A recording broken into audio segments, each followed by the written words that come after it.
So we are going to study chapter number 3, Reading with Understanding, class 12th in iOS, section 1, how the story goes on. Let us read and understand.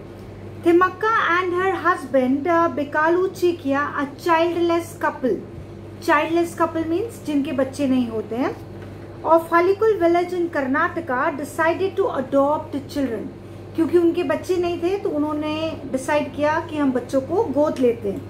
But the children they chose to rear were 284 banyan trees along a 3-kilometer stretch of what is now National Highway 48 in Karnataka. The trees filled up a void in their lives, and just recently Thimmakka received the National Citizen Awards for Social Forestry from the Prime Minister. तो instead के वो किसी orphanage से किसी बच्चे को गोद लेते, उन्होंने ये डिसाइड किया वो 284 बैनियन ट्रीज जो है उनको प्लांट करेंगे. कहाँ पर?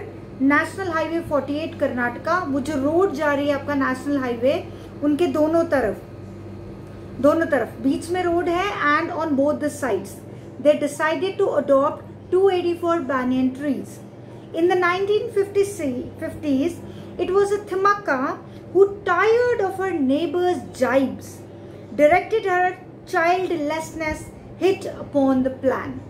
तो उनकी नेबर जो है वो बार बार उनको ताने मारती थी कि आपके कोई बच्चा नहीं है या हो नहीं रहा है, या तो आप ट्राई कीजिए और इधर आप किसी बच्चे को गोद ले सकते हैं. तो उनसे तंग होकर उन्होंने सोचा, why not plant banyan trees and rear them like our children. हम ऐसा क्यों नहीं करते कि हम banyan trees को गोद लेते हैं और उनको अपने बच्चों की तरह पालते हैं. She thought. So the lonely couple decided to plant trees. Thimmakka's husband was a disabled person. Hence she had to work as a laborer every day and did not have time for much else. क्योंकि थिम्मक्का का husband disable था तो थिम्मक्का को बाहर जाकर काम भी करना पड़ता था एज अ लेबरर, और उसके पास ज़्यादा टाइम नहीं था. बट वो फिर भी अपने जो उसने डिसीजन लिया था उसमें वो फर्म थी और वो चाहती थी कि वो banyan ट्रीज को ग्रो करे. उन्होंने क्या किया, सैपलिंग्स खरीदे. सैपलिंग्स होते छोटे पौधे जो फिर ग्रो होकर बड़े पेड़ बनते हैं. सैपलिंग्स ग्रो किए on the either side of the road, दोनों तरफ, रोड के दोनों तरफ. नेक्स्ट जो टास्क था वो उसको प्लांट करने का था. 300 सैपलिंग्स लिए और उन्होंने उसके अराउंड थॉर्नी बुशेस लगाए.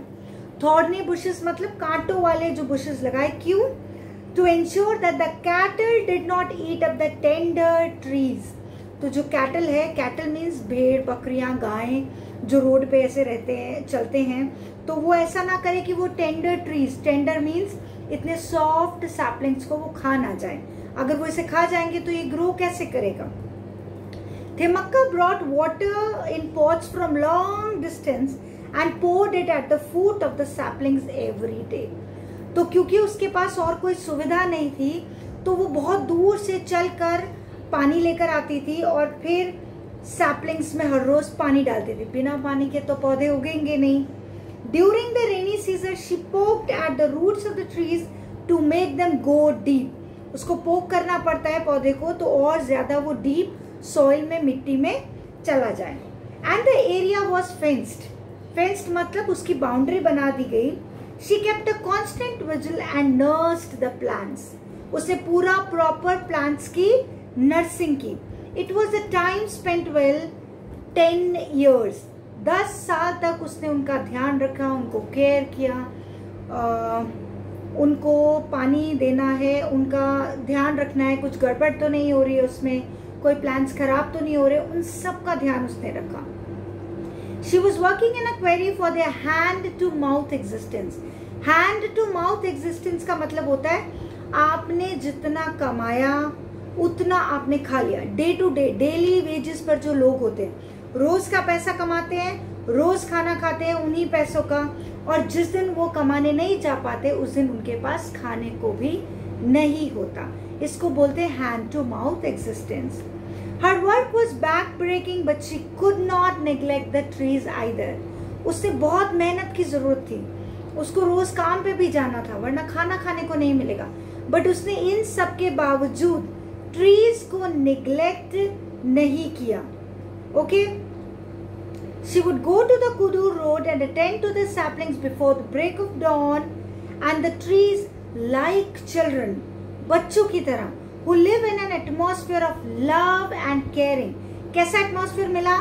लव एंड केयरिंग वाला, जैसे हम अपने बच्चों को देते हैं, जैसे चाइल्डहुड में मिलता है, तो वो रिस्पॉन्ड करते हैं, उनकी ग्रोथ अच्छी होती है.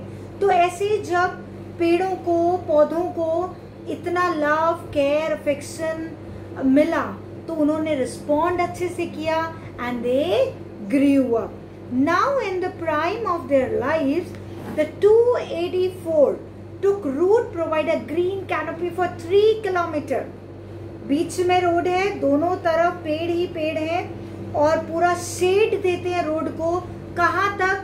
फॉर स्ट्रेट 3 किलोमीटर तक उनको शेड मिलता है. कितने बर्ड्स को नेस्ट मिले हैं, और सबसे इंपॉर्टेंट जो काम हुआ है, सॉइल इरोजन का prevention. The trees they are there to prevent soil erosion. And उनकी कीमत क्या है अभी? They are also worth an estimated ₹85 crores. So this is a story, real story. Thimmakka के बारे में हमने पढ़ा और हमको इससे कितना कुछ सीखने को मिला कि अगर हमारी लाइफ में किसी चीज की कोई कमी है तो हम उसको कैसे फुलफिल करते हैं.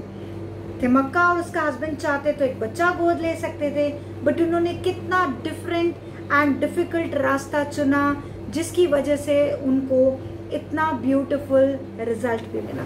So this was the story, chapter number 3, reading with understand. Thank you.